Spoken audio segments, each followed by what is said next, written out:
Hello everyone, आज मैं आपके लिए एक्सप्लेन करूंगी एपोथियोसिस का एपिसोड नंबर 14। तो जैसा कि लास्ट एपिसोड में हमने देखा था, लियोजिंग और डायना सी ड्रैगन पपेट के मुंह के अंदर चले गए। वहाँ पर ब्लड डीमन पैलेस की रुइंस थी, जिसे ब्लड डीमन के एम्परर ने क्रिएट किया था। वहाँ पर बहुत ही पावरफुल इनहेरिटेंस यानी कि खजाना छुपाया गया था, मगर उसे हासिल करने के लिए इन्हें एक चाबी की जरूरत है और इसमें डायना को लियोजिंग की स्पेस लॉज की जरूरत थी। तो लियोजिंग उसकी मदद करने के लिए रेडी तो हो जाता है, मगर बदले में उसे आधा खजाना चाहिए था। मगर तभी सी ड्रैगन के ट्रू एसेंस फॉर्म ने इन लोगों पर हमला कर दिया। अब आगे तो हम देखते कि वो ड्रैगन इन लोगों पर अटैक करने के काफी करीब था, लेकिन तभी लियोजिंग जाकर उस पे बहुत ही पावरफुल पंच मार देता है। ये दोनों अपने अपने पावर्स को आजमा रहे थे, जिसके बाद लियोजिंग ने उस ड्रैगन को एक ही झटके में चट्टान पर पटक दिया। इधर डायना वहाँ के मैकेनिज्म को इनएक्टिवेट कर देती है। अब लियोजिंग उससे कहने लगता है कि तुमने मुझसे वादा किया था कि तुम मुझे आधा खजाना दोगी, तो अब मुझे बताओ कि तुम अपने किए हुए वादे को निभाओगी। जिस पर वो कह रही थी कि मैं तुम्हारी जैसी कमीनी नहीं हूँ जो अपने वादे से मुकर जाऊँ। तो लियोजिंग कहते अब ये हुई ना बात, चलो अब चाबी कलेक्ट करेंगे। जिसके बाद ये लोग मैकेनिज्म के और करीब चले जाते हैं। इधर सी ड्रैगन खुद से ही कह रहा था कि इन लोगों ने तो मैकेनिज्म को अपने कंट्रोल में लिया है, जिस वजह से मेरी पावर सब सप्रेस्ड हो चुकी है। मैं तो अब इन दोनों के सामने बिल्कुल भी टिक नहीं पाऊंगा। खैर कोई नहीं, मुझे मैकेनिज्म के अनलॉक होने तक का वेट करना होगा और फिर मैं देखता हूँ कि ये लोग मेरा मुकाबला कैसे कर पाएंगे। इधर लियोजिंग डायना से कहता है कि उस ड्रैगन ने हम पर दोबारा से अटैक नहीं किया। ये काफी अजीब बात है, क्योंकि ड्रैगन्स कभी इतनी आसानी से हार नहीं मानते। जिस पर डायना कह रही थी कि ये तो उस ड्रैगन की एक चाल है, जब तक ये मैकेनिज्म अनलॉक नहीं होगा वो शांत रहेगा, फिर तो मैं उससे निपट लूंगी। अब इन लोगों ने वहाँ पर बिखरे हुए रुइंस को जोड़ना शुरू किया। थोड़ी देर में वहाँ पर एक अल्टर बन गया था और वहाँ मुझे सीक्रेट वाटर से एक चाबी बाहर आ जाती है। वेल यही वो चाबी थी जिससे खजाने को हासिल किया जा सकता है। और तभी वहाँ पर सी ड्रैगन पहुँच चुका था। अब तो बहुत ज्यादा पावरफुल बन गया था, क्योंकि उस चाबी ने उसकी सारी पावर को रिस्टोर कर दिया। वो कह रहा था कि इस चाबी को बाहर निकाल कर तुम लोगों ने मुझ पर एहसान किया है और तुम्हारी इस एहसान का बदला मैं तुम्हें खत्म करके चुका दूंगा। जल्दी तुम दोनों का खेल खत्म हो जाएगा। तो डायना लियोजिंग से कहती कि इसे तो मैं संभालूंगी, बस तुम मौका मिलते इस चाबी को हासिल कर लो। जिसके बाद वो सीधे उस सी ड्रैगन के सामने जाकर एक्सट्रीमली कोल्ड होली बीस्ट की पावर को समन करती है। उससे वहाँ पर एक बहुत ही खतरनाक फॉर्मेशन बन गया था और अब वहाँ पर एक बहुत ही बड़ी बटरफ्लाई क्रिएट हो जाती है, जिसे कोल्ड होली बीस्ट कहा जाता है। उस पावर की मदद से डायना को विंग्स आ चुके थे, यानी कि वो बटरफ्लाई उसमें मर्ज हो जाती है। अब उसकी पावरफुल ऑरा वहाँ पर फैलने लगती है। इसे देखते ही लियोजिंग समझ जाता है कि ये बंदी तो डिवाइन एलिक्सर रेल्म की कल्टीवेटर है, यानी कि कल्टीवेशन के मामले में वो लियोजिंग से कई गुना ज्यादा आगे थी। वो कहते हैं अच्छा तो ये है डायना की रियल पावर। अब डायना अपने स्पीयर को भी समन कर लेती है। उस ड्रैगन का मुकाबला करने के लिए पूरी तरह से रेडी थी। तो ड्रैगन उससे कहने लगता है कि तुम तो बस मामूली सी डिवाइन एलिक्सर रेल्म की कल्टीवेटर हो। तुम्हें पता है क्या, मैंने हजारों मैजिक पिल्स कंज्यूम की है, इसलिए तुम मेरे सामने 2 मिनट भी टिक नहीं पाओगी। जिसके बाद वो ड्रैगन फायर बॉल से डायना पर हमला कर देता है। तब तक डायना ने भी अपने आइस डैगर को क्रिएट किया था। जिसके बाद उन लाखों डैगर से उस सी ड्रैगन पर अटैक कर देती है, मगर उस सी ड्रैगन पर इसका कोई असर नहीं होता। वो कह रहा था बेवकूफ लड़की, तुम्हारी इस हमले से मुझे सिर्फ गुदगुदी हो रही है। जिसके बाद वो डायना को निगलने की कोशिश करने लगता है। तो डायना उसे चिढ़ाते हुए कह रही थी कि भाई साहब तुम यहाँ पर हजारों सालों से कैद हो, जिस वजह से तुम्हारे दिमाग में जंग लग गई है। तो चलो मैं जरा सा तुम्हारे साथ टाइम पास करती हूँ ताकि तुम्हारा माइंड थोड़ा सा फ्रेश हो जाए। तो ड्रैगन उस पर फायरबॉल से हमला करते हुए कह रहा था कि तुम्हारा मुंह तो बहुत चलता है, रुको जरा मैं अभी उसे बंद करता हूँ। जिसके बाद वो डायना पर बहुत ही पावरफुल अटैक कर देता है। उसे डायना अपने आइस डैगर से रोकने लगती है। वहाँ पर तो आइस और फायर की बारिश हो रही थी और तभी ड्रैगन की नजर लियोजिंग पर जाती है। वो कह रहा था पहला तो मैं इस चूहे को मार दूंगा। तो डायना लियोजिंग से कहती कि संभाल के रहना, अभी तुम पर अटैक करने वाला है। तो लियोजिंग तुरंत ही अपने अजूर ड्रैगन से कहता है कि मेरे दोस्त खाना खाने के लिए तैयार हो जाओ। इधर ड्रैगन ने लियोजिंग पर पावरफुल हमला कर दिया था, मगर तभी डायना बीच में आ जाती है। उसने अपने आइस पावर से फायर अटैक को डिस्ट्रॉय करके लियोजिंग को बचा लिया था। जिसके बाद वो अपना वेपन फ्लोर पर पटक के वहाँ पर एक फॉर्मेशन क्रिएट कर देती है जो उस ड्रैगन पर आइस अटैक कर रही थी, मगर वो ड्रैगन उससे भी बच जाता है। तो डायना अब खुद ही जाकर उसे खत्म करने की कोशिश करने लगती है। इधर लियोजिंग अजूर ड्रैगन से कह रहा था कि तुम फिक्र नहीं करो, बस थोड़ी देर रुक जाओ, मैं मौका मिलते ही तुम्हें बाहर निकाल लूंगा। पहले तो मुझे वो चाबी हासिल करनी पड़ेगी। इधर डायना एक बहुत ही बड़ा आइस डैगर क्रिएट करके उस ड्रैगन की तरफ थ्रो करती है, मगर तभी अचानक से उसे चक्कर आने लगते हैं, जिस वजह से वो आइसी डैगर वहाँ की चट्टान में घुस जाता है, जिस वजह से वो बर्फ पानी में बदलना शुरू हो गई थी। इधर डायना को तो कुछ भी समझ नहीं आ रहा था कि उसे इतने चक्कर कर क्यों आ रहे हैं। अब वो ड्रैगन उसकी हालत देखकर काफी हंसने लगता है। वो कह रहा था कि बेवकूफ लड़की मेरी माइंड फैंटेसी में फंस चुकी है, बस थोड़ी देर की बात है, तब तक ये लस्ट की वजह से ही मारी जाएगी। अब इसके मरने तक मैं इस पागल लड़के का भी गेम ओवर कर देता हूँ, मुझे इसे भी तो खाना ही होगा। जिसके बाद वो लियो जिंग की तरफ जाने लगता है। इधर लियो जिंग जंप लगा के सीधा उस चाबी को कलेक्ट कर लेता है। अब चाबी तो उसके हाथ में आ गई थी, मगर उसे भी डायना जैसे चक्कर आने लगते हैं। वो कह रहा था कि अरे ये मेरे साथ क्या हो रहा है, मेरा अपने माइंड पर बिल्कुल भी कंट्रोल नहीं है। और तभी वो देखते किसी ड्रैगन ने अपनी 4 फॉर्म्स बनाकर उसे चारों ओर से घेर लिया है, लेकिन बेहोशी की हालत में ही वो अपने अजूर ड्रैगन को समन कर लेता है। और अब वहाँ पर आ जाता है अजूर ड्रैगन, जो कि पावर्स के मामले में सी ड्रैगन का बाप था। उसके आते ही वहाँ का पूरा माहौल बदल गया था। सी ड्रैगन तो उसे देख कर ही हैरान था। वो कहता है बाप रे, ये तो रियल ड्रैगन है, अब चलो निकलो यहाँ से। इसलिए वो तेजी से भागने लगता है, लेकिन जैसा कि हमें पता है अजूर ड्रैगन कभी अपना शिकार नहीं छोड़ता, इसलिए वो बिना वक्त जाया करे उसे तुरंत ही निगल लेता है। इधर लियो जिंग भी फैंटेसी माइंड में ट्रैप था, उस पर लस्ट का नशा सवार हो जाता है। तभी वो देखता है कि उस जगह पर पानी बह रहा है, साथ ही वहाँ पर तितलियां भी फ्लाई कर रही है। लियो जिंग को तो वहाँ का माहौल काफी रोमांटिक लग रहा था। और अब वहाँ पर काफी खूबसूरत अंदाज में डायना भी पहुँच जाती है, वो भी लस्ट के नशे में चूर थी। लियो जिंग उससे कहते कि डायना तुम बहुत खूबसूरत हो, जिस पर वो कह रही थी कि हाँ तुम भी ठीक ठाक हो। अब डायना को तो खुद पर बिल्कुल भी काबू नहीं था, जिस वजह से वो लियो जिंग के एकदम करीब चली जाती है। इधर लियो जिंग कह रहा था कि शायद ये कोई सपना है, इसलिए तुरंत ही डायना को दूर ढकेल देता है। मगर जैसे ही डायना नीचे गिरने लगती है, वो तुरंत ही उसे थाम लेता है। वो दोनों भी पूरी तरह से लस्ट की चपेट में थे। उन दोनों को भी रोमांटिक म्यूजिक सुनाई दे रहा था, जिस वजह से वहाँ का माहौल और ज्यादा रंगीन हो जाता है। और ये सब उस सी ड्रैगन का किया धराया था। अब लियो जिंग और डायना काफी करीब आ जाते हैं। वो दोनों किस करने ही वाले थे कि तभी डीमन नाइट लियो जिंग की सोर से बाहर आ जाती है। वो हंसती हुई कह रही थी कि शायद ये दोनों किस करते करते ही जहन्नुम में पहुंच जाएंगे। दरअसल उस पूरी जगह पर पानी भर गया था। और तभी लियो जिंग को होश आ जाता है। वो कहता है ये तो लस्ट का जादुई स्पेल था। अब वो दोनों तो पानी के अंदर थे, डायना तो अभी भी होश में नहीं थी, तो सीधा बॉटम में जाने लगती है। तो लियो जिंग तुरंत ही जाकर उसे किस करता है, ताकि वो डायना को अपनी सांसें देकर बचा पाए। और होता भी बिल्कुल ऐसा ही। डायना होश में आ चुकी थी। वो देखती कि लियो जिंग उसे किस कर रहा है। और तभी डीमन नाइट उन दोनों को पानी से बाहर आने में मदद करती है। जिसके बाद अगले सीन में हम देखते कि लियो जिंग ढेर सारी चाटे खा के लाल हो गया है और चारों ओर से डायना की तलवार उस पर पॉइंटेड थी।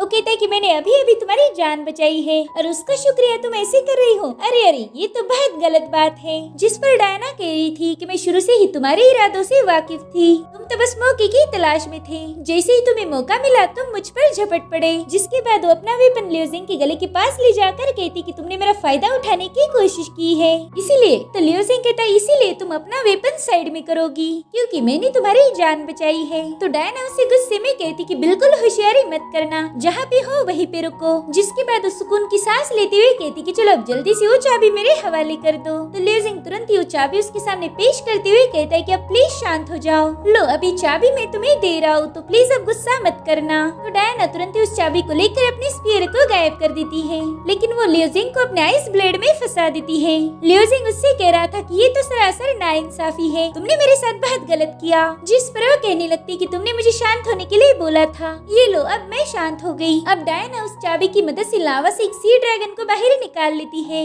वो ड्रैगन पूरी तरह से डायना के कंट्रोल में था। ये लोग उसी ड्रैगन पर सवार होकर ट्रेजर चेम्बर की तरफ जाने लगते हैं। लियो जिंग रास्ते में कह रहा था कि डायना तुमने मुझे बोला था कि खजाने का आधा हिस्सा मेरा होगा, प्लीज अपने वादे से मुकर मत जाना। जिस पर वो कह रही थी कि तुमने मुझे किस किया है, इसी वजह से तुम्हें अब कुछ नहीं मिलेगा। अब वो ड्रैगन उन्हें एक पोर्टल के जरिए एक अजीब सी जगह पर ले जाता है, मानो वो कोई पैलेस हो। अब वो ड्रैगन बड़े ही कुल अंदाज में वहाँ के एक पिलर से लिपट जाता है, जिसके बाद डायना अपने आइस ब्लेड को गायब करके लियो जिंग को आजाद कर देती है। लेकिन वो उससे कह रही थी कि यहाँ से बिल्कुल भी हिलना मत। जिसके बाद वो सीधा उस ड्रैगन के नीचे जंप लगा देती है। लियो जिंग कह रहा था कि यार ये तो अभी भी बहुत गुस्सा है, नहीं ये शांत कब होगी। अब डायना एक लॉक के पास आ जाती है। उसने चाबी को हवा में उछाल दिया था, तो चाबी अपने आप एडजस्ट होकर उस लॉक में चली जाती है। उस लॉक के अनलॉक होते ही वहाँ पर एक फॉर्मेशन क्रिएट हो गया था, जिसकी रोशनी सीधा आसमान में जाने लगती है और अब वो अलग अलग रंगों में कन्वर्ट होकर पूरी सीक्रेट रेल में फैलने लगती है। वही दूसरी तरफ जोंग अभी भी खजाने की तलाश में थी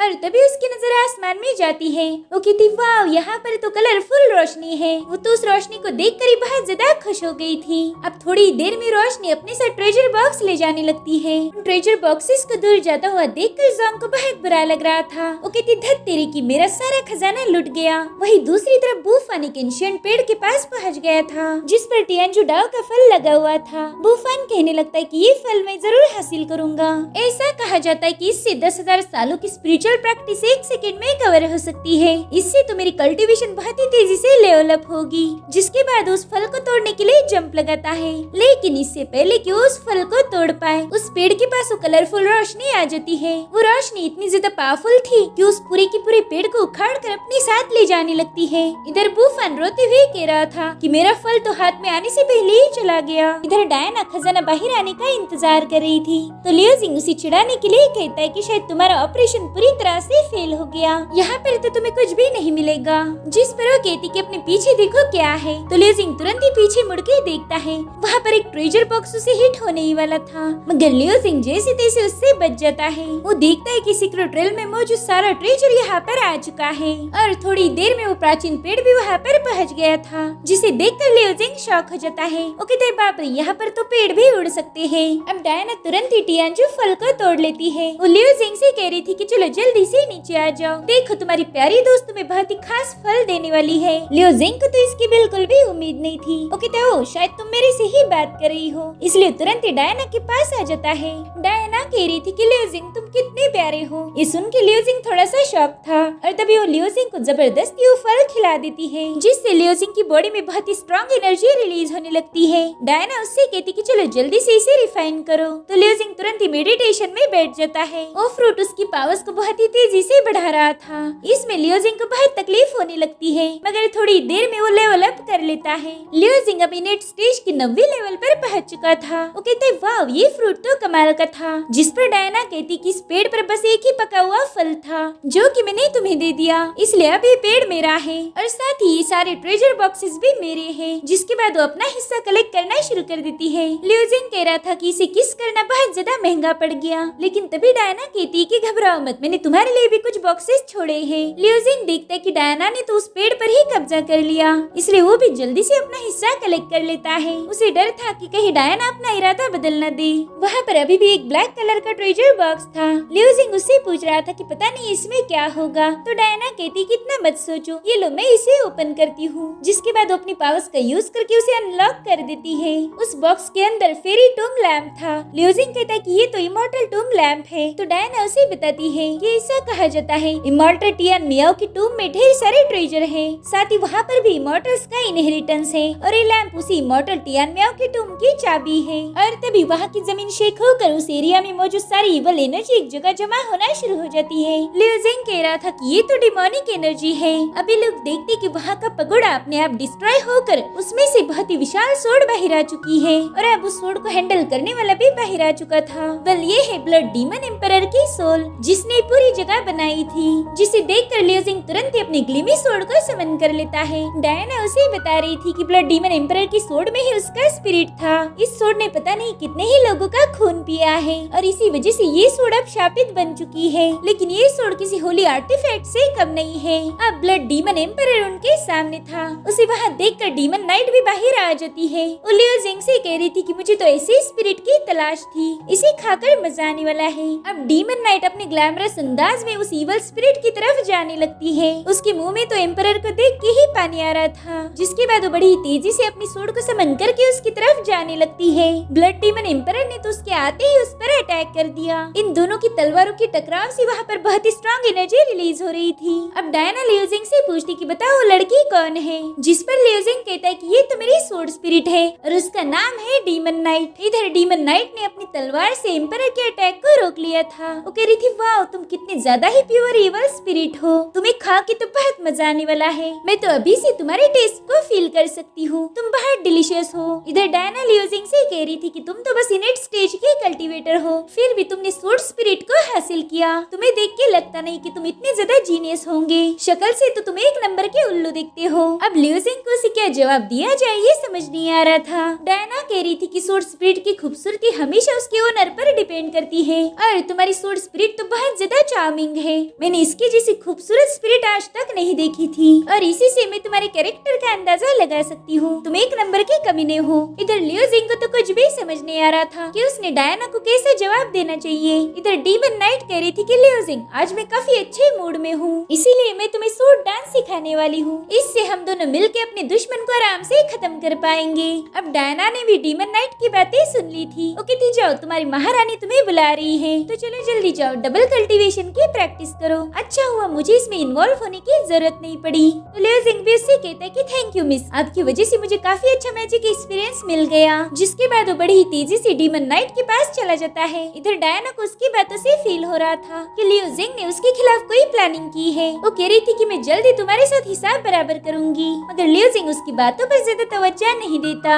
अब वो जाते ही ब्लड डीमन एम्परर पर एक स्लैश अटैक कर देता है, जिसके बाद उसने डीमन सोल लॉक को क्रिएट किया था। वो चेन सीधा जाकर उस डीमन एम्परर को जकड़ लेती है। इससे वो एम्परर अब कोई मूवमेंट नहीं कर सकता था और तभी डीमन नाइट उसे अपनी सीक्रेट डांस टेक्निक सिखाने लगती है। इसे यूज करने से लियोजिंग अपने अपोनेंट पर भारी पड़ सकता था। लियोजिंग उसकी मूव्स को बड़ी गौर से देख रहा था। तो डीमन नाइट उससे पूछती कि सीख गए, जिस पर वो कहते हैं हाँ सीख गया। तो वो दोनों भी स्वॉर्ड डांस करना शुरू कर देते हैं। इसे हेवनली इवल स्वॉर्ड की कहा जाता है। जिसके बाद ये दोनों बड़ी ही तेजी से जाकर ब्लड डीमन एम्परर को खत्म कर देते हैं। उनके एक ही अटैक में वहाँ पर बहुत बड़ा धमाका हो गया था और फिर सब कुछ शांत हो जाता है। वहाँ पर उस डीमन की सोड आके गिर चुकी थी। जिसके बाद लियोजिंग और डीमन नाइट भी एक कूल एंट्री के साथ वहाँ पर पहुँच जाते हैं। डायना कह रही थी कि लियोजिंग की सोड स्पिरिट तो फाइट भी कर सकती है, बाकी इन दोनों को कोई भी हरा नहीं सकता। वही दूसरी तरफ सभी एल्डर्स और इनामी इन लोगों का इंतजार कर रहे थे। वहाँ के एल्डर कह रहे थे कि अब थोड़ी देर में हमारा विनर सामने आ जाएगा, क्योंकि कॉन्टेस्ट अब खत्म होने वाला है। और तभी आसमान से एक बहुत ही तेज रोशनी के साथ एक बंदे की एंट्री वहाँ पर हो जाती है। वेल ये और कोई नहीं बल्कि बूफान के फादर जूडा थे। उनके आते ही सभी एल्डर्स उन्हें ग्रीट करने लगते हैं। वो कहते कि मैं हर साल यहाँ पर आता हूँ ताकि कॉन्टेस्ट के विनर को देख पाऊँ। जिस पर एल्डर कहते कि हाँ अब कॉन्टेस्ट खत्म होने ही वाला है, ये देखिए यहाँ पर कोई आने वाला है। और इसी के साथ ये एपिसोड यहीं पर एंड हो जाता है। Thank you so much for watching. Bye bye, take care.